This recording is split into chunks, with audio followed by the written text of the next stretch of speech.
There's more to one than meets the eye. This is a common saying we've all heard before, yet it teaches a very valuable lesson. That is, refraining from a judgment of another solely based on first impressions.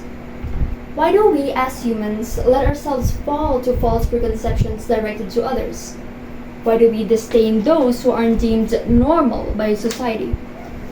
Why do we fear standing out? Greetings everyone, my fellow cohorts, revered teachers, and all esteemed guests. My name is Jeloisi Faye B. Villanueva, conducting a speech about the given theme, Respecting One's Uniqueness Can Unify Relationships. First and foremost, I would like to dissect the word uniqueness. As implied in the dictionary, being unique means one of a kind, special, different. However, there are no exact implications whether being unique is considered bad or good. Centuries to decades ago, marginalized communities were condemned and killed for something they can't change. Women, people of color, the gay and transgender community, anything that is opposed to the highest hierarchical standard, that is the straight, wealthy white men, are discriminated against for their very existence. Why? A simple answer would depend on the area's type of society and its norms. A man who wears feminine clothes is evil, for that is not normal. That is not what's stated in the rules. But the real question is, what exactly are those rules? And who made them? Then it hits us all. The fact is, there is no such thing as those said rules. Nothing forbids two women from falling in love with each other. Nothing forbids a man from expressing himself as androgynous. Nothing. Nothing but the unjust laws created by those who fear diversity. So let's dial it back a bit and answer the question, uniqueness. How can it be considered bad or good? The common thing about the mentioned marginalized communities is that they don't bring any kind of harm. Any kind of harm such as harm to the environment, harm to the community, or harm to oneself. They are merely trying to live their lives. The only problem is our close-mindedness. We are unique individuals with unique experiences, by John Gray. So, what makes us all unique? From my understanding, there are various concepts of what makes an individual unique. First is the physical traits through genetics or makeup, the changes in your physical features that originated from bodybuilding, plastic surgery, etc. Second are the personal experiences everybody goes through, each of which is special and different. Third are the achievements that define one's identity, role, and developmental contributions in our world. Fourth is the talents or giftedness one utilizes to attain certain accomplishments and fulfill self-contentment. Next are the relationships that one holds for the unification of souls and camaraderie. There are plenty of ways and qualities that makes us different. However, our conscience and view of the world are what I personally think signifies one's uniqueness and character. Almost all people here may conceal their true selves for validation, acceptance, and other accomplishments they want to have. As a people pleaser myself, all I did was appease, and appease.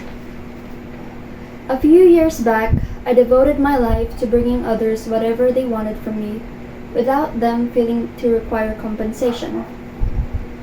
I give others the help they want for the sole reason of that being the greater good. I was willing to sacrifice my time, my exertion, and my possessions because that is human, that is love.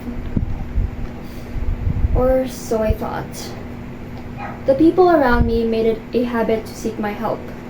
It became this one-sided cycle. The lost pencils, the countless favors, my self-respect. They all took it because I simply offered it. I love them dearly, so how could I not? Little did little me know that I was gradually destroying myself. I wasn't relevant to them for my character. They cared about me for the reason that I served them. Eventually, I started to get fed up with them and started refusing their request.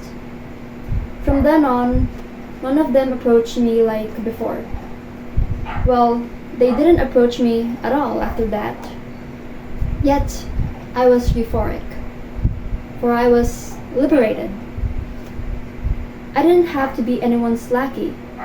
I was a free man who was able to express the genuine me. The bravest warriors are the ones who are not afraid to show their uniqueness, not what others want to see them as. So embrace the beautiful mess that you are, because no one knows you better than yourself. Madonna Sicone. As for the next topic, I want to discuss relationships. Why does it matter so much? Well, from when we are born, we already form a relationship. Family. The building blocks of a community. An essential part of us. Family is where and how we develop our characters and have specific and distinct physical traits like that of no other. Hence why they are so important to us. They are simply the origination of our uniqueness. They brought us to the world, so they know us unlike any other.